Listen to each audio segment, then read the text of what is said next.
학점은행제 교육원에 대해 다룬 영상들을 보면 불법 교육원 조심해라, 그런 곳은 수업 들어도 학점 인정 안 된다, 이런 식으로 말하는데요. 근데 애초에 불법 교육원 같은 건 없어요. 오늘은 이러한 잘못된 정보들을 잡아드리고 교육원은 뭔지, 어떻게 선택해야 하는지 모두 다룰 거예요. 이 영상만 보시면 정보 더 찾아볼 필요 없이 내게 맞는 교육원 바로 고를 수 있습니다. 파트별로 타임라인도 설정해 뒀으니 궁금한 것들 위주로 챙겨보시면 돼요. 마지막에 교육원 추천 리스트까지 있으니 끝까지 시청하셔서 정보 받아가시기 바랍니다.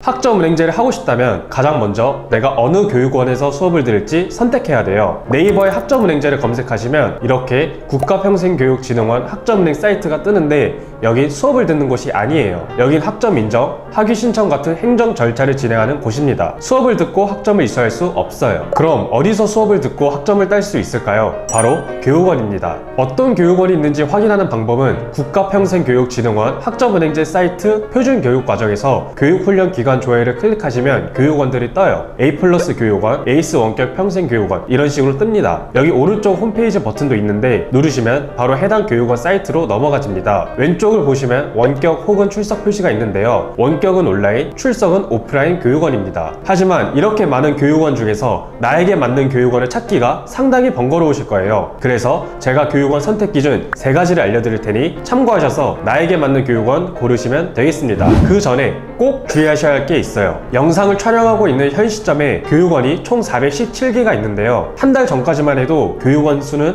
425개가 있었어요. 한 달 만에 무려 8개 교육원이 사라진 겁니다. 이게 바로 부실교육원이에요. 이런 일이 발생하는 이유는 여러 가지가 있지만 교육원이 학생 수를 충분히 모집하지 못한 경우가 대부분입니다. 더 이상 운영이 힘들어 사라지는 거죠. 이런 사정을 모르고 덜컥 등록했다가 교육원이 사라지게 되면 다음 학기 때 수업을 들을 다른 교육원을 찾아야 돼요. 상당히 번거로워집니다. 그래도 다행인 점은 수업을 듣다가 도중에 교육원이 사라져서 학점 인정을 못 받는 일은 없어요. 미리 사전에 학습자들에게 공지를 드리니 이 점 참고하시길 바랍니다. 그래도 이런 교육원에서 수강하길 원하는 사람은 없을 테니 부실교육원을 피하려면 오랜 기간 운영해왔고 인기 있는 교육원에서 진행하시면 되는데요. 이러한 교육원 리스트는 영상 후반부에 정리해놨습니다. 그리고 다른 영상들을 보면 불법 교육원 조심해라, 이런 기관에서 들으면 학점 인정 안 된다, 이런 식으로 말하는데 정확하게 말씀드릴게요. 교육원은 없습니다. 네이버에 학점은행제를 쳐보면 광고로 여러 교육원들이 나오는데 이 교육원들을 초반에 말했던 방법으로 학점은행제 사이트에서 찾아보세요. 다 있어요. 불법이었다면 공식 학점은행제 사이트에 나와있지 않았겠죠. 그러니 여기 불법으로 운영하는 곳이면 어떡하지? 이런 걱정은 안 하셔도 됩니다. 다음으로 선택 기준 3가지에 대해 설명드릴게요. 첫 번째는 바로 전공입니다. 교육원마다 다루는 전공들이 모두 달라요. 그래서 내가 어떤 전공을 할지 정하시고 그 후에 교육원을 찾는다면 선택지를 더 좁힐 수 있습니다. 학점은행제 사이트에서 표준교육 과정을 조회해보면 전공들을 확인하실 수 있는데요. 내가 희망하는 전공을 다루는 교육원이 어딘지 알고 싶다면 전공을 클릭하고 과목들 오른쪽에 있는 개설교육 훈련기관을 누르시면 교육원들이 뜹니다. 하지만 일부 전공들은 다루는 교육원이 없는 경우도 있으니 참고하시기 바랍니다. 인기 전공으로는 경영, 사회복지, 아동, 심리, IT가 있습니다. 이 전공들은 온라인으로도 가능해요. 반면 실습이 필요한 조리, 제과 제빵, 바리스타 같은 전공들은 오프라인으로만 진행할 수 있어요. 이렇게 내가 무슨 전공을 할지에 따라 온라인으로 해야 하는지 오프라인으로 해야 하는지 선택지가 확 좁혀지는데요. 이것만으론 내가 어느 교육원에서 진행할지 선택하기 어려워요. 인기 전공을 다루는 교육원만 해도 몇십 가지가 넘습니다. 그래서 여기서 추가적으로 따져봐야 할 게 있습니다. 두 번째, 비용이에요. 결론부터 말씀드릴게요. 온라인이 오프라인보다 훨씬 저렴합니다. 온라인으로 수업 들을 수 있는 전공을 희망하신다면 굳이 오프라인을 할 필요가 없어요.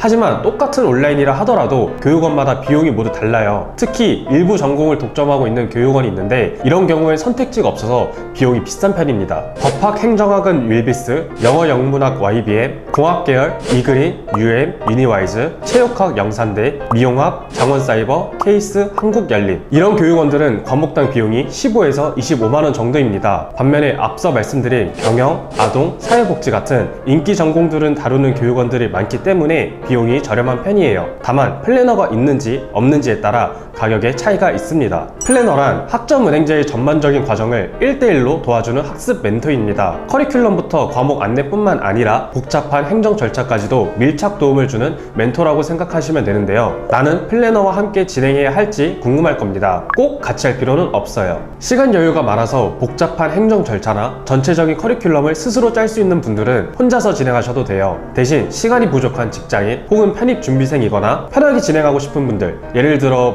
나이대가 있으신 어르신들은 컴퓨터나 행정 절차가 골치 아프셔서 플래너와 진행합니다. 물론 플래너와 진행하는 게 전체적인 것들을 도움받을 수 있어 좋지만 비용을 따진다면 망설여지실 거예요. 그래서 너무 고민이 된다 하시는 분들은 첫 학기만 플래너와 진행하고 그 이후에 나 스스로도 할 수 있겠다 판단되신다면 그때부터 혼자 진행하시면 됩니다. 플래너와 진행하기로 결정했다고 꼭 마지막까지 계속 같이 할 필요는 없어요. 메리트를 확실히 느껴서 끝까지 함께하고 싶다면 그러셔도 되고요. 어디까지나 본인의 선택인 점 명심해주세요. 마지막으로 따져봐야 할 건 난이도입니다. 난이도가 거기서 거기라는 정보가 있는데 이것도 잘못된 정보예요. 교육원마다 커리큘럼이나 수업 구성이 달라서 난이도에 차이가 날 수밖에 없어요. 게다가 학점은행제는 상대평가라서 내가 A+를 받으면 누군가는 D를 받게 됩니다. 그만큼 경쟁 상대 수준도 중요하다는 거예요. 그럼 여기서 잠깐만 생각해 보시면 어느 교육원이 어려운지 답을 알 수 있어요. 뭘 것 같아요? 저렴한 교육원일수록 난이도가 높아집니다. 제가 아까 말씀드렸죠. 저렴한 교육원은 플래너가 없어서 혼자서 모든 과정을 챙겨야 돼요. 이런 교육원에서 하는 분들은 시간 여유가 많고 학습 의지가 높은 젊은 학생들이라 경쟁 상대 수준이 높아요. 뿐만 아니라 과목들을 패키지로 묶어서 수강 신청을 받는데 그 안에 어려운 과목들을 끼워 넣습니다. 굳이 안 해도 되는 어려운 과목을 넣어서 꽈락이 나면 재수강을 유도하는 거죠. 교육원도 결국 이익이 나야 운영할 수 있기 때문에 이런 식으로 싸게 많이 팔려고 하는 거예요. 이게 나쁘다는 건 아니에요. 열심히 하는 학생들은 이 정도는 감당할 수 있거든요. 이런 학생들은 이득이죠. 돈을 아끼니까. 근데 시간 여유가 없는 학생들이 이러한 사정을 모르고 그저 비용이 싸다고 신청했다간 오히려 돈과 시간을 낭비하게 되는 거예요. 그렇다면 플래너가 있어 비용이 좀 나가는 교육원은 어느 정도일까요? 이런 곳은 애초에 플래너가 목표를 무사히 마칠 수 있도록 도와줘서 전체적인 난이도가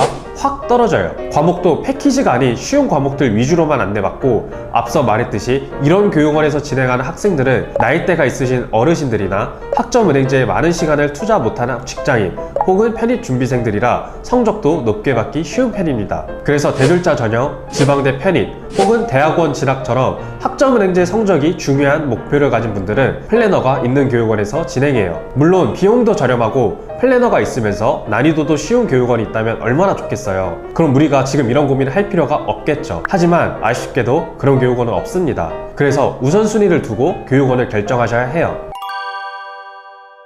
네, 여기까지 학점은행제 교육원에 대해 알아봤어요. 생각보다 따져봐야 할 게 많죠. 이러한 분들을 위해 제가 교육원 추천 리스트를 짰습니다. 영상 스탑하셔서 천천히 봐주시면 되겠습니다. 도움이 됐을까요? 리스트를 확인했는데도 나는 어느 교육원에서 해야 할지 잘 모르겠다면 고정 댓글에 있는 링크 통해 문의 남기시면 제가 상황 파악해서 교육원 추천드리겠습니다. 제 말이 정답은 아니기 때문에 왜 이러한 교육원들을 추천하는지 특징들 설명드릴게요. 선택에 분명 도움될 겁니다. 이상으로 허성일 담당자였습니다. 감사합니다. 더 궁금하신 점이 있거나 영상에 나온 선생님과 상담을 원하시면 PC는 제목 아래에 있는 더보기란을 클릭, 상단에 있는 상담 링크를 클릭하셔서 문의를 남겨주시면 됩니다. 모바일은 화면 아래에 있는 더보기란을 터치, 상담 링크를 확인해보세요. 카카오톡 상담은 댓글에 있는 링크를 클릭하셔서 궁금하신 내용 남겨주시면 빠르게 답변 도와드리겠습니다.